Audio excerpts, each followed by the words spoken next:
అందరూ ఎలా ఉన్నారు? బాగున్నారు కదా? ఓకే, ఈరోజు మనం 10th క్లాస్ సోషల్లో నుంచి నివాస ప్రాంతాలు వలసలు అనే లెసన్ని మనం చదువుకుంటున్నామండి. మరి నివాస ప్రాంతం అంటే ఏంటి? అప్పుడు మీరు అనొచ్చు, టీచర్ మనం ఉంటున్నదానే కదా నివాస ప్రాంతం అంటారు అనేసి. మనం ఉంటున్నదాన్ని నివాసం అంటారు. నివాస ప్రాంతం వేరు, నివాసం వేరు. నివాసం అంటే మనం ఎక్కడైతే ఉంటున్నాం దాన్ని నివాసం అంటారు. నివాస ప్రాంతం అంటే ఒక ప్రాంతానికి ఒక్కొక్క రకంగా ఉంటుంది. అది ఏంటి అనేది చూద్దాం.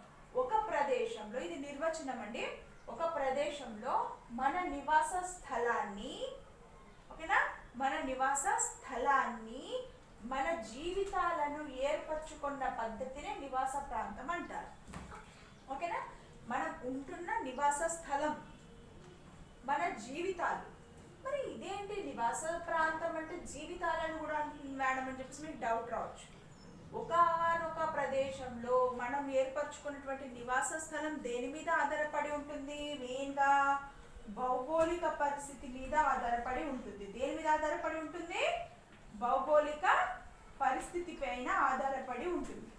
భౌగోళిక పరిస్థితి అంటే మీకు తెలుసు కదండి, ఎండ, వాన, గాలి కానీ, కింద ఉన్నటువంటి భూమి కానీ, వీటన్నింటిని పరిగణలోకి తీసుకొని భౌగోళిక పరిస్థితి అని అంటారు. ఈ భౌగోళిక పరిస్థితి ద్వారా ఒక వ్యక్తి తన నివాస స్థలం ఏర్పరచుకున్న చోట తన జీవితం కూడా ప్రభావితం అవుతుంది. జీవితం ఎలా ప్రభావితం అవుతుంది అని అంటే నేను మళ్ళీ మీకు ఇక్కడ ఎక్స్ప్లెయిన్ చేస్తాను. జీవితం ఎలా ప్రభావం అవుతుంది అని అంటే, జీవితం ప్రభావం అవడానికి చాలా కారణాలు ఉన్నాయి. ఒకటి, ఫస్ట్ వన్, భౌగోళిక పరిస్థితి. ఓకేనా, భౌగోళిక పరిస్థితిలో ఏమేమి వస్తాయి? ఎండ, వాన, గాలి, వెలుతురు, భూమి, ఇవన్నీ కూడా అక్కడ వస్తాయి. ఏమేమి వస్తాయి భౌగోళిక పరిస్థితిలో? ఎండ, వాన, గాలి, ఉష్ణము అన్నీ కూడా వస్తాయి. ఎండ, వాన, గాలి, భూమి, ఇవన్నీ కూడా భౌగోళిక పరిస్థితిలోకి మీకు వస్తాయి. మరి సెకండ్ పాయింట్ ఏంటి? మతపరమైనటువంటి కారణాలు.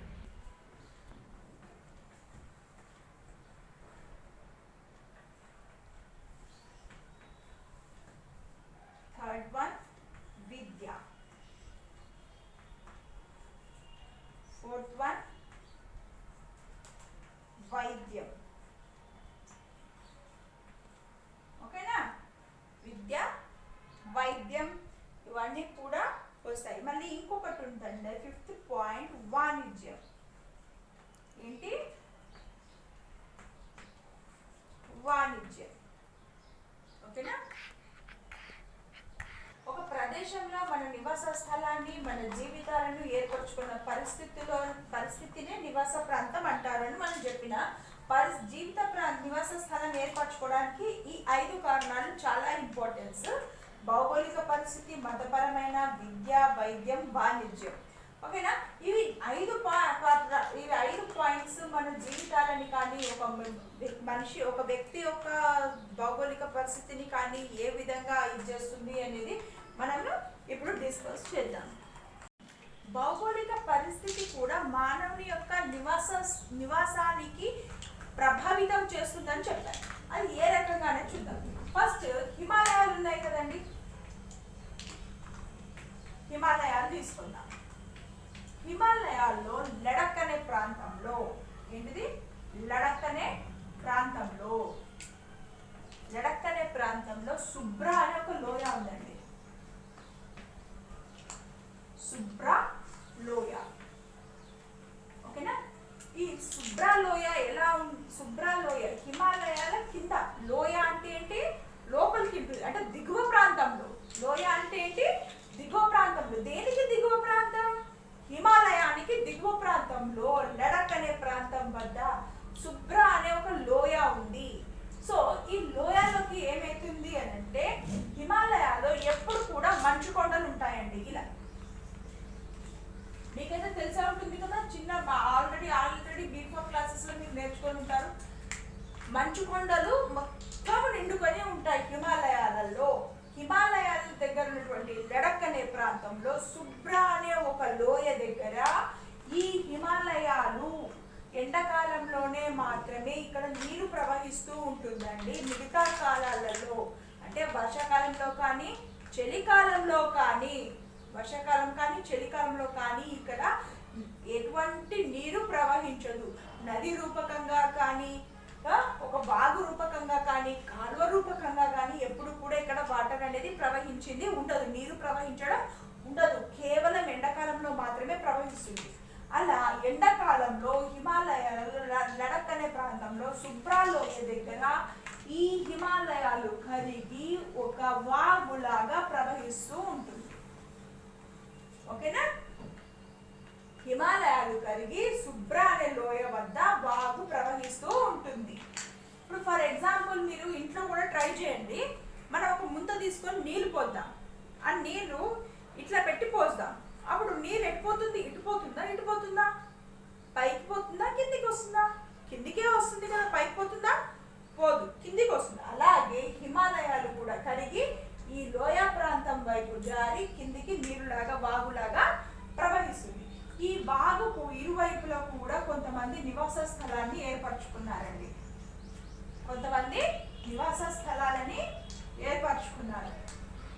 ఓకేనా? వాగుకి ఇరువైపులా నివాస స్థలాలు ఏర్పరచుకున్నారు. నేను ముందే చెప్పాను ఆల్రెడీ, ఎండాకాలంలో మాత్రమే ఇక్కడ నీరు ప్రవహిస్తుంది. మిగతా కాలాలలో మొత్తము ఐస్ ఉంటుంది. మొత్తము ఏముంటుంది? మంచు మాత్రమే ఉంటుంది.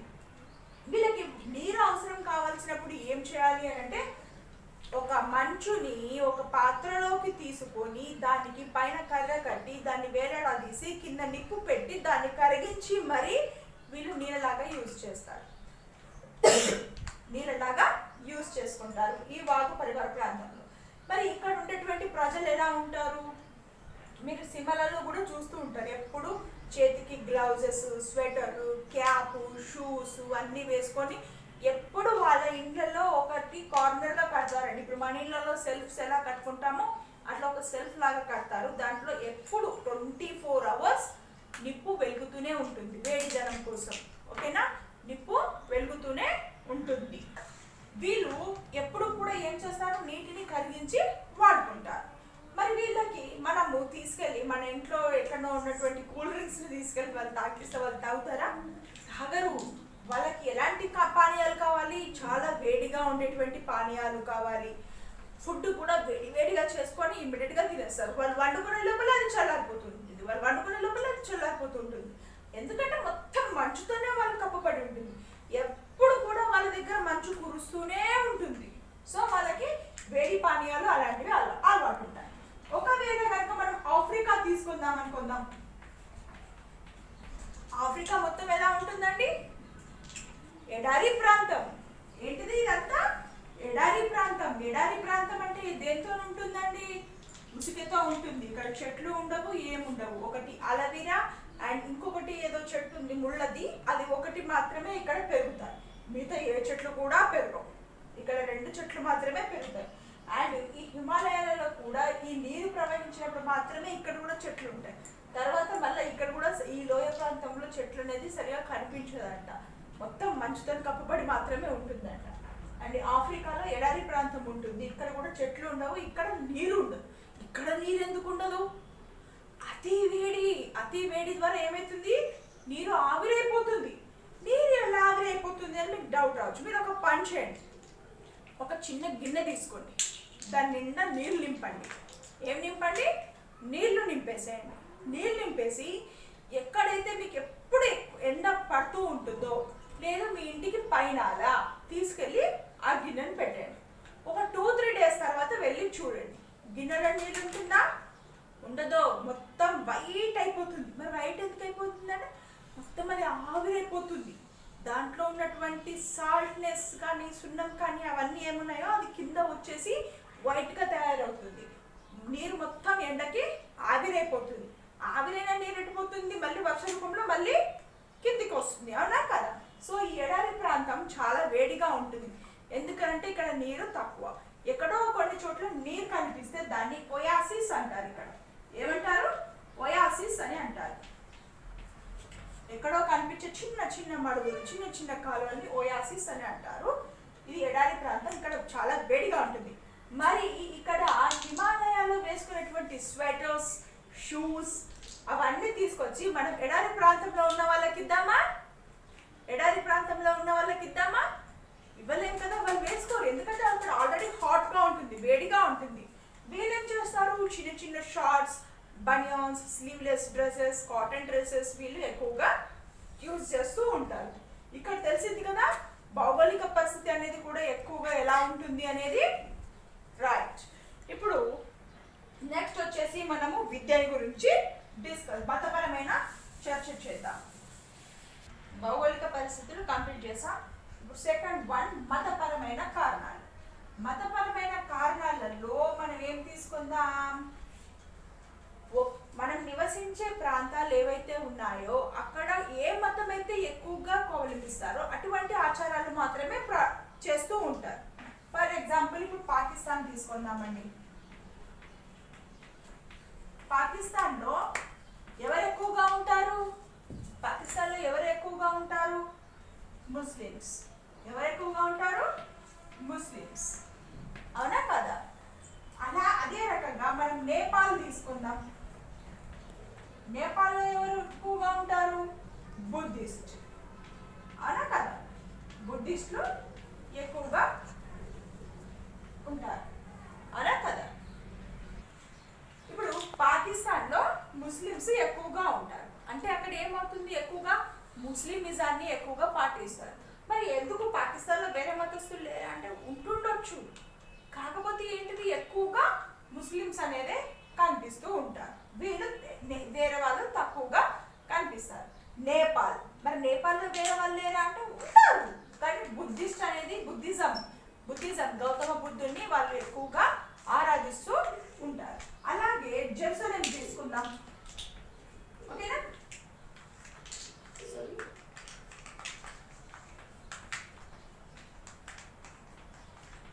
ఓకే, జెరూసలేం తీసుకుందాం. జెరూసలేంలో ఎవరు ఉంటారు? క్రిస్టియన్స్. Very good. ఎవరుంటారు? క్రిస్టియన్స్ ఎక్కువగా ఉంటారు. మరి వీళ్ళు ఎవరిని కొలుస్తారు? జీసస్ని కొలుస్తారు. క్రిస్మస్ పండుగ అండ్ గుడ్ ఫ్రైడే అలాంటివి వీళ్ళు జరుపుకుంటారు. మరి మన భారతదేశంలో చెప్పండి, మన భారతదేశం సర్వమత సమ్మేళనం అండి. అన్ని కులస్తులు, అన్ని మతస్థులు మన భారతదేశంలో ఉంటారు. అవునా కదా? ఏంటిది మన భారతదేశాన్ని ఏమంటారు? భిన్నత్వంలో ఏకత్వం అని అంటారు. అంటే అందరూ ఉంటారు. మనం అన్ని పండుగలు సెలబ్రేట్ చేస్తాం. మనం ఆచరించినటువంటి మత సామరస్యాన్ని ఎవరు కూడా ఆచరించరు. అర్థమైందా? పాకిస్తాన్ ముస్లిమ్స్ మాత్రమే importance, Nepal Buddhist, Jerusalem Christians. But ఒక ఇండియాలో మాత్రమే అన్ని మతస్థులని మనం ఆరాధిస్తాము, అన్ని మతాల పండుగలని మనము జరుపుకుంటూ ఉంటాము. ఈ రకంగా మనకి మతపరమైనటువంటి కారణాలు కూడా ఉంటాయి మనం నివసించే ప్రాంతం దగ్గర. థర్డ్ వన్ విద్య. ఓకేనా? థర్డ్ వన్ విద్య. విద్య అంటే ఏంటి? అన్నీ వస్తాయి ఇక్కడ. స్కూల్స్, పాఠశాలలు, కాలేజ్, అనా యూనివర్సిటీ, ఇట్లా అన్ని రకాలైనటువంటివి ఉంటాయి.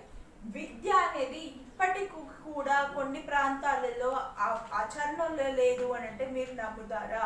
చాలా ప్రదేశాలలో విద్య అనేది అసలు లేనే లేదు. అట్లా ఇంట్రెస్ట్ ఉన్న కొంతమంది పిల్లలు మాత్రం ఏం చేస్తుంటారు, ఒక చోటి నుంచి ఇంకొక చోటికి వెళ్ళి వాళ్ళు నేర్చుకుంటారు. కొంతమంది అయితే ఊరు వదిలి కూడా ఇంకో ఊరికి వెళ్ళి నేర్చుకునే వాళ్ళు కూడా ఉన్నారు. ఎక్కడైతే విద్య ఎక్కువగా ఆచరణలో ఉంటుందో ఆ సొసైటీ అంటే ఆ వాతావరణం, ఆ నివాస ప్రాంతం ఎలా ఉంటుంది? చాలా అడ్వాన్స్డ్గా ఉంటుంది, చాలా ఎక్కువ స్థాయిలో ఉంటుంది, ఎదిగి ఉంటుంది, చాలా ముందంజలో ఉంటుంది. అవునా? ఎక్కడైతే విద్య అనేది లేదు అక్కడి ప్రజలు వెనుకబడిన వాళ్ళే ఉంటారు. ఎందుకంటే అప్ టు డేట్గా వాళ్ళకి ఏ విషయాలు తెలియవు, ఎటువంటి సమాచారం ఉండదు. కాబట్టి వాళ్ళకి అసలు విద్య అన్నదే తక్కువగా ఉంటుంది. కాబట్టి వాళ్ళు వెనుకబడిన వాళ్ళే ఉంటారు. నిత్య జీవితంలో వీరి ముందంజలో ఉంటారు. అండ్ ఫోర్త్ వన్ వైద్యం. ఓకేనా? వైద్యం అంటే ఏంటి? వైద్యం అంటే ఏంటిది? ఆసుపత్రులు, హాస్పిటల్స్. వైద్యం ఎక్కడ ఉంటుంది? వైద్యం ఎక్కడ ఉంటుంది? ఎక్కడైతే విద్య ఉంటుందో అక్కడ వైద్యం ఉంటుందండి. దీనికి చాలా ఇంపార్టెన్స్ ఉంది, చాలా ప్లస్ పాయింట్స్ ఉన్నాయి. ఎక్కడైతే విద్య అభివృద్ధిలో ఉంటుందో అక్కడ వైద్యం ఉంటుంది. మీరు కామన్గా మీ అమ్మమ్మ వాళ్ళ ఊర్లకో, మీ తాత వాళ్ళ ఊర్లకో, మీ పల్లెటూర్లకో ఎక్కడికైనా వెళ్ళినప్పుడు చూడండి, అక్కడ ఆసుపత్రులు ఎలా ఉంటాయి? చాలా చిన్నవిగా ఉండి ఆర్ఎంపీనో ఎంబీబీఎస్ఓ అట్లా ఉంటారు. మరి ఇప్పుడు ఫర్ ఎగ్జాంపుల్ ఒక అతను పైనుంచి పడ్డాడు, బ్రెయిన్లో మొత్తం నరాలు దిగాయంటే అప్పుడు ఏం చేస్తారు? అతన్ని ఒక కార్లోనో ఒక వెహికల్లోనో దేంట్లోనో వేసుకొని సిటీస్కి టౌన్స్కి తీసుకెళ్తారు.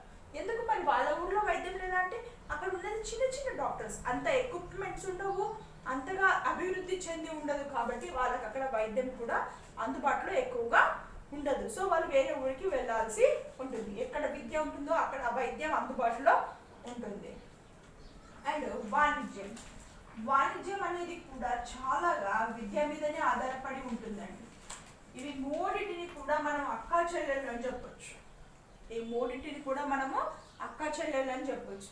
ఎక్కడ విద్య ఉంటుందో అక్కడ వైద్యం ఉంటుంది, ఎక్కడ విద్య ఉంటుందో అక్కడ వాణిజ్యం ఉంటుంది. వాణిజ్యం అంటే ఇప్పుడు ఫర్ ఎగ్జాంపుల్ ఇప్పుడు పల్లెటూరులోకి వెళ్తాం. పల్లెటూరులో ఏం చేస్తారు?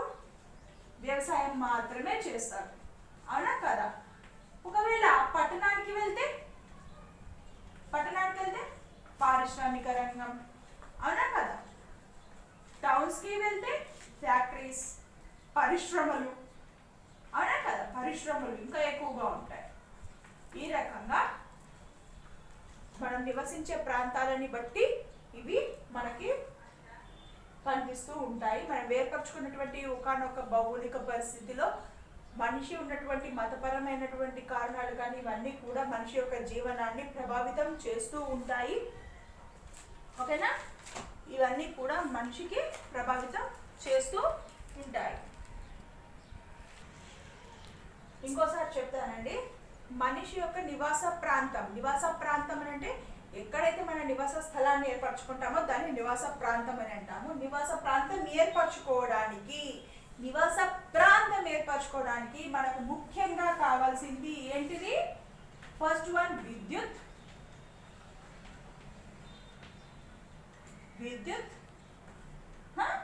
మురుగునీటి కాలువలు,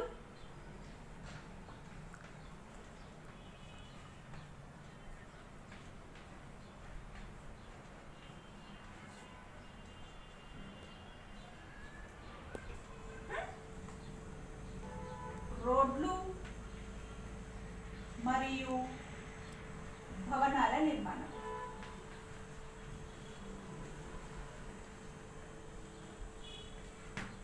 ఓకేనా? మనిషి తాను నివసించే ప్రాంతానికి ఇవి మనకి ప్రభావితం చేస్తాయి. మరి నివాస ప్రాంతం ఏర్పరచుకోవాలి అని అంటే ఇవన్నీ ఉండాలి. మనం ఎక్కడనో కొండలలోనో గుహలలోనో పోయి ఉండేసి మనం రాత్రి పడ్డాక ఏదో ఎనిమల్కి మనము చక్కగా ఆహారంగా తయారైపోతాం, అవునా కదా? సో ఇప్పుడు మన నివాస ప్రాంతం మీ చుట్టుప్రక్కల చూడండి, విద్యుత్ అంటే కరెంట్ ఉంటుందా లేదా? మీరు రోడ్డు మీద నడవడానికి వీధి స్తంభాలు ఉంటాయి, అవునా?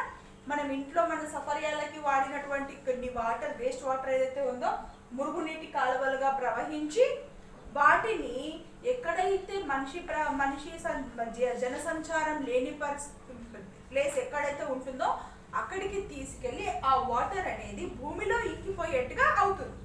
అప్పుడు ఏమవుతుంది? వాటర్ మళ్ళీ అండర్ గ్రౌండ్కి వెళ్ళాక అది ఎంత చెడ్డ వాటర్ అయినా మళ్ళీ అక్కడ రిఫ్రెష్ అయిపోయి మళ్ళీ మంచి వాటర్గా మనకి బయటకు అనేది వస్తుంది. సో దానికోసమని మనకు మురుగునీటి కాలువలు కావాలి.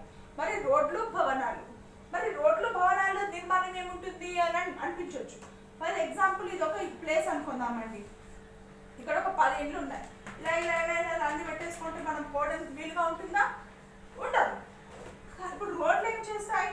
ఇలా ఇండ్లు ఉన్నాయి అనుకుందాం.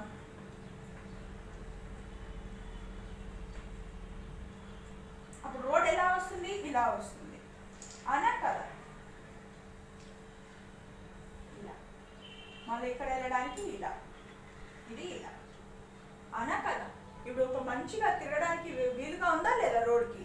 మీరు మీ వీధులు అన్నీ తిరిగి చూడండి, ఈ రోడ్డుకి ఇరువైపులా ఇండ్లు ఉంటాయి, అవునా కదా? సెంటర్లో రోడ్ ఉంటుంది, రోడ్డుకి ఇంటికి మధ్యలో మురుగు కాలువలు ఉంటాయి, ఈ రకంగా మొత్తం నిర్మాణం అనేది పర్ఫెక్ట్గా మనం నివాసం ఉండడానికి కావలసిన ఇవి మెయిన్ మనిషి నివాసం ఉన్న ప్రాంతాన్ని నిర్వహించేవి ఇవి. మరి నివాసం అనేది ఎలా వచ్చింది అనేది ఇప్పుడు డిస్కస్ చేద్దాం. నివాస ప్రాంతం మనం ఇప్పటిది స్టార్ట్ అయింది. అసలు ఒరిజినల్గా అంటే స్టార్టింగ్ నివాస ప్రాంతం ఎక్కడ స్టార్ట్ అయింది ఎవరైనా చెప్పగలుగుతారా? నివాస ప్రాంతం ఇప్పుడు మనం ఏర్పరచుకున్నాం, ఇల్లు కట్టుకున్నాం, చక్కగా ఉన్నాం. మరి అసలు నివాస ప్రాంతం ఎక్కడ స్టార్ట్ అయింది? ఆది మానవుడు అండి బాబు, మర్చిపోకండి. వీలే మనకు మూలం. ఆది మానవుడు ఎవరు? ఆది మానవుడు 1.8 లక్షల సంవత్సరాల క్రితం. ఎంత? 1.8 లక్షల సంవత్సరాల క్రితం స్టార్ట్ అయింది వీళ్ళది వేట.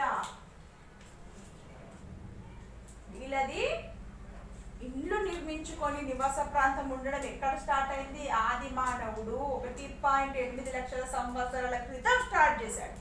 మరి ఎందుకు స్టార్ట్ చేశాడు, ఎలా స్టార్ట్ చేశాడు అనేది ఇప్పుడు మనము డిస్కస్ చేద్దాం. ఓకేనా? ఇక్కడ చూడండి, ఆది మానవుడు 1.8 లక్షల సంవత్సరాల క్రితము తన నివాస స్థలాన్ని ఏర్పరచుకున్నాడు. ఏం ఏర్పరచుకున్నాడు? నివాస స్థలాన్ని ఏర్పరచుకున్నాడు.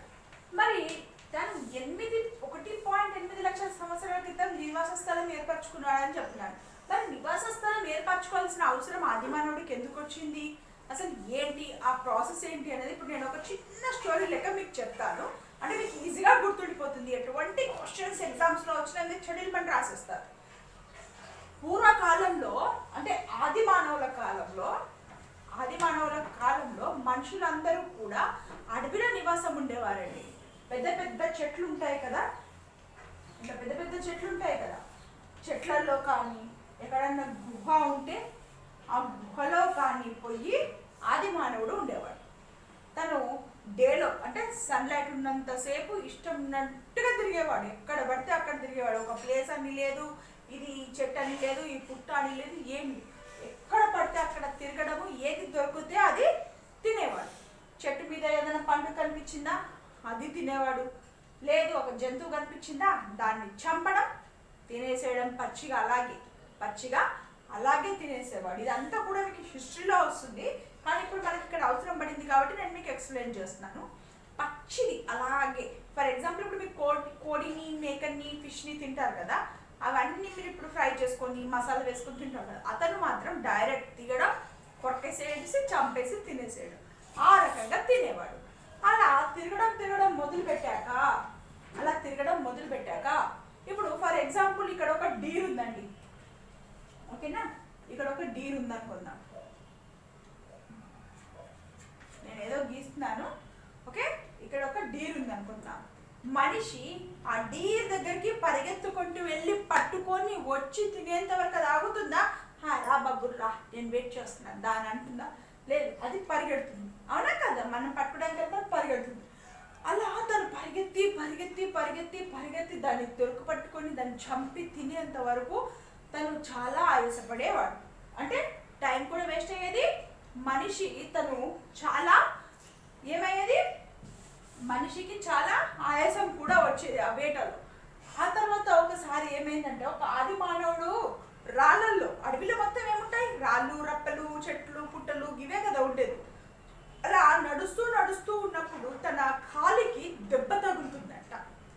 ఏమవుతుంది? తన కాలికి దెబ్బ తగులుతుంది. దెబ్బ తగిలినప్పుడు తను నడవలేకపోతాడు. ఇలా కుంటుకుంటూ నడుస్తాడు కాసేపు.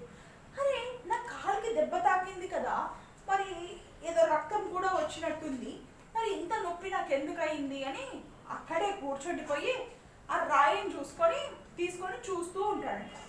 ఆ రాయి ఎలా ఉంటుందంటే షార్ప్గా ఉంటుంది. ఎలా ఉంటుంది? చాలా నునుపుగా, కొచ్చగా ఉంటుంది. ఆ రాయి కూర్చుకొని అతనికి బ్లీడింగ్ అవుతుంది. అప్పుడు అతను ఆలోచిస్తాడంట, అరే ఈ రాయి నా కాలికి కుచ్చుకోవడం ద్వారా నేను ఇక్కడి నుంచి ఒక 10 అడుగులు కూడా వేయలేకపోతున్నాను.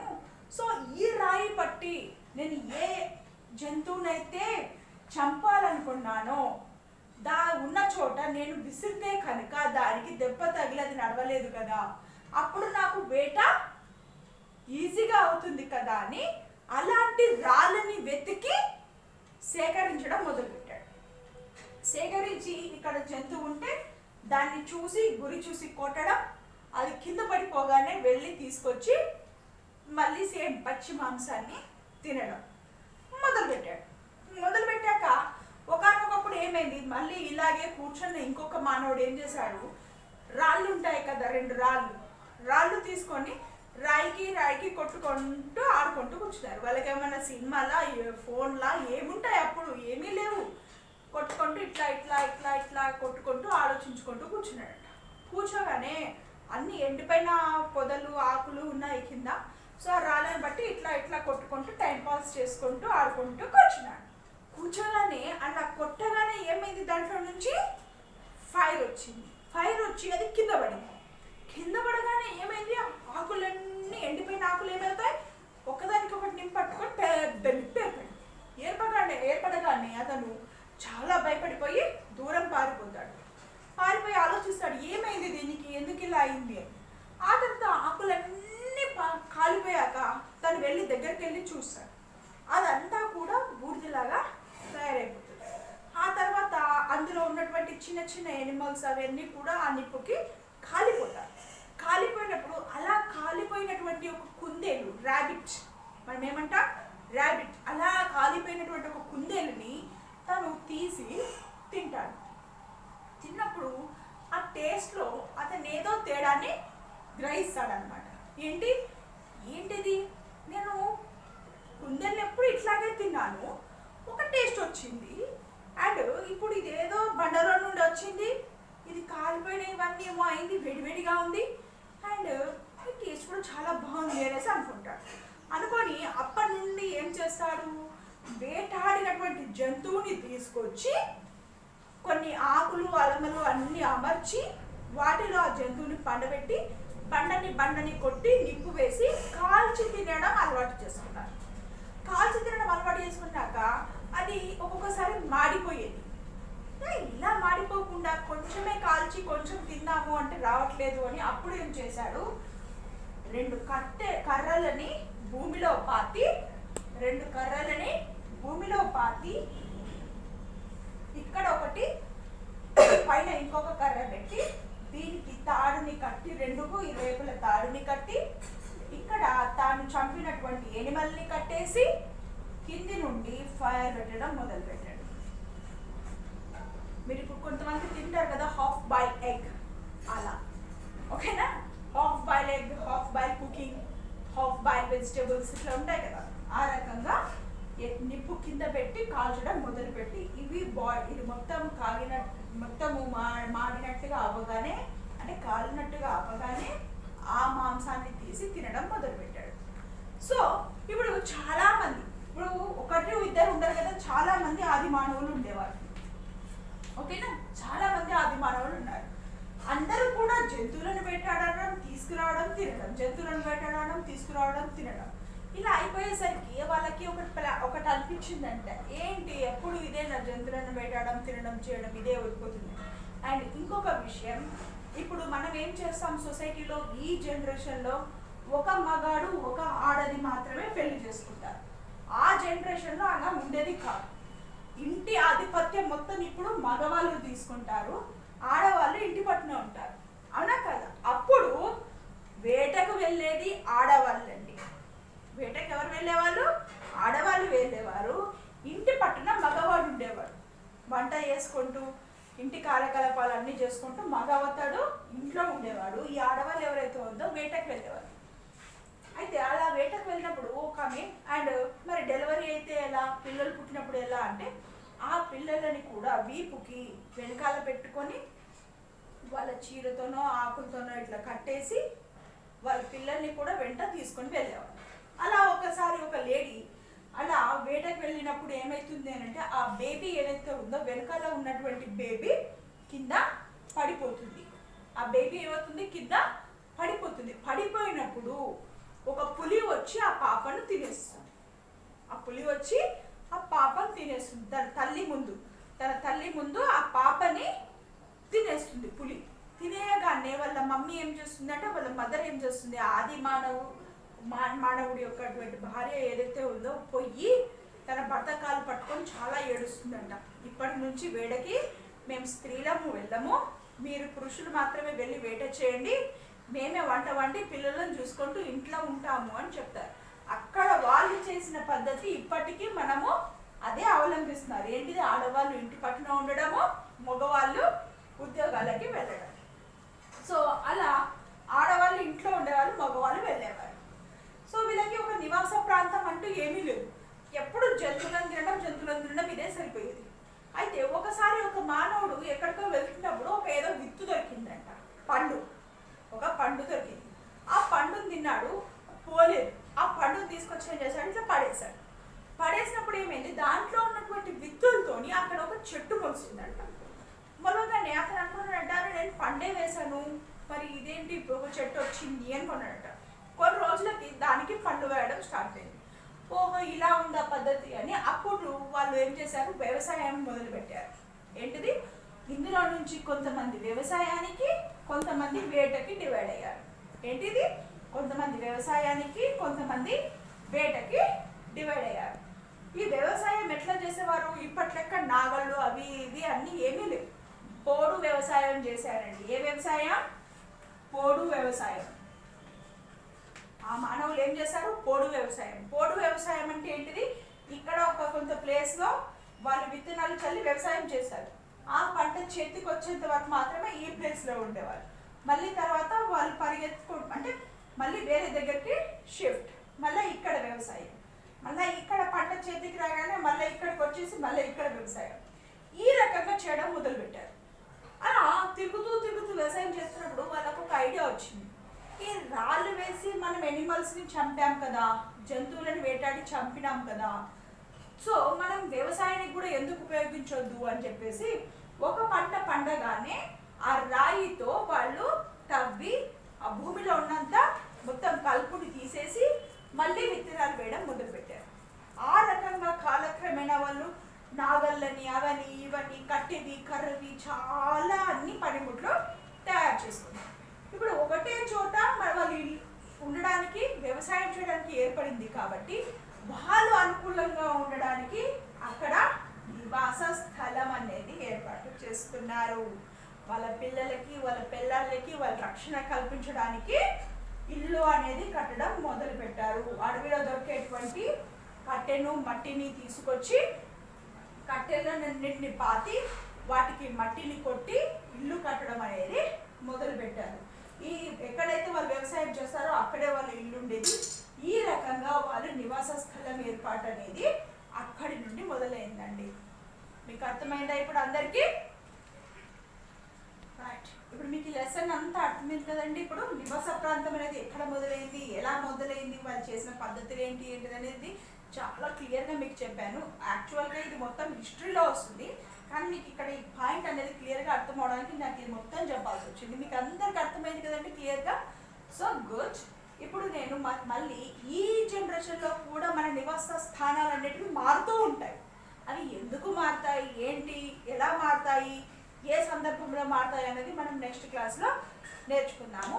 అండ్ నేను దీనికి సంబంధించినటువంటి కొన్ని క్వశ్చన్స్ని ఇస్తాను. దాని ఆన్సర్స్ ఏదైతే ఉందో కింద డిస్క్రిప్షన్స్లో ఇస్తాను, అవి రాసి మీరు చెక్ చేసుకోండి. అండ్ మీరు ఈ క్లాసెస్ కాకుండా ఇంకా ఏదైనా డౌట్స్ ఉన్న క్లాసెస్ కానీ ఇంకా ఏదైనా ఎక్స్ట్రాగా చూడాలి అనుకున్నప్పుడు నాకు కామెంట్ బాక్స్లో మీరు నాకు పెట్టండి. సజెషన్స్ బాక్స్లో, కామెంట్ బాక్స్లో మీరు నాకు పంపించారనుకోండి మీ సజెషన్ ఏంటి అనేది. సో నేను మీకు వీలైనంతగా, నాకు వీలైనంతగా నేను మీకు అందిస్తాను. ఓకేనా స్టూడెంట్స్? ఇక్కడ నేను మీకు 4 క్వశ్చన్స్ ఇచ్చాను, వాటికి ఆన్సర్స్ రాయండి. ఆన్సర్స్ రాసిన తర్వాత కింద డిస్క్రిప్షన్స్లో ఏదైతే ఉందో నేను ఆన్సర్స్ మెన్షన్ చేస్తాను, లేవా చెక్ చేసుకోండి. ఓకేనా?